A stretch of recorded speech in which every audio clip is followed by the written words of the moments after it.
السلام عليكم ورحمة الله وبركاته نحمده ونصلي على رسوله الكريم أما بعد فأعوذ بالله من الشيطان الرجيم بسم الله الرحمن الرحيم ادع إلى سبيل ربك بالحكمة والموعظة الحسنة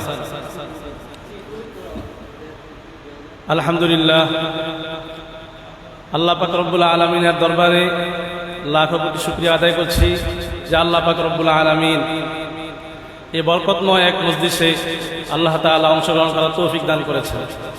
আমি আমার পক্ষ থেকে ইসলাহুল মুসলিমিন বাংলাদেশের কার্যনির্বাহী কমিটিবৃন্দ যারা আছেন তাদেরকে অন্তঃস্থল থেকে মোবারকবাদ জানাচ্ছি যে আমাদেরকে এত সুন্দর একটি অনুষ্ঠান উপহার দেওয়ার জন্য।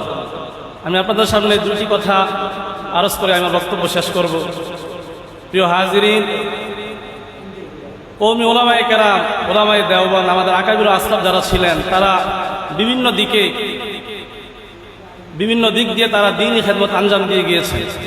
আমাদের আকাবির আসলাফ কেউ তালিমের লাইনে তারা দ্বীনি খেদমত করেছেন, কেউ দাওয়াত তাবলীগের লাইনে, কেউ সিয়াসতের লাইনে, কেউ ওয়াজ ময়দানের লাইনে দ্বীনি খেদমত আঞ্জাম দিয়ে গিয়েছেন। তো তারা যত লাইনে দ্বীনি খেদমত আঞ্জাম দিয়েছেন এর মধ্যে অন্যতম একটা দিক ছিল ওয়াজের ময়দান। তো এই ওয়াজের ময়দানে আমরা যারা তরুণ আলোচকবৃন্দ আছি আমরা আলোচনা করি। আমাদের আলোচনাগুলো যেন মাওয়াইজায়ে হাসানা হয়, সুন্দর হয়। এজন্য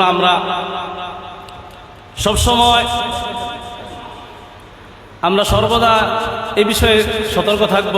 আমাদের আলোচনায় যেন প্রচুর পরিমাণে নুসুস থাকে এবং কোরআনের আয়াত হাদিস যেন থাকে, যেন আমাদের নসিহতগুলো, আমাদের বক্তব্যগুলো আমাদের শ্রোতা যারা আছে জাতি যেন খুব সহজে গ্রহণ করে।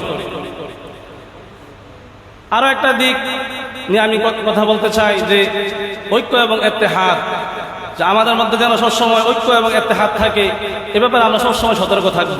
ঐক্য ইত্তেহাদ এটা খুবই গুরুত্বপূর্ণ একটা বিষয়, এটা সব জায়গায় সুন্দর। আর এই ঐক্যটা যদি হয় দ্বীনের লাইনে এবং দাওয়াতের লাইনে ওলামায়ে কেরামদের মাঝে, তখন এটা তো নূরুন আলা নূর।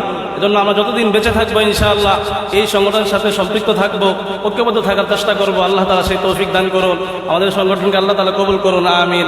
ওয়া আখিরু দাওয়ানা আলহামদুলিল্লাহি রাব্বিল আলামিন।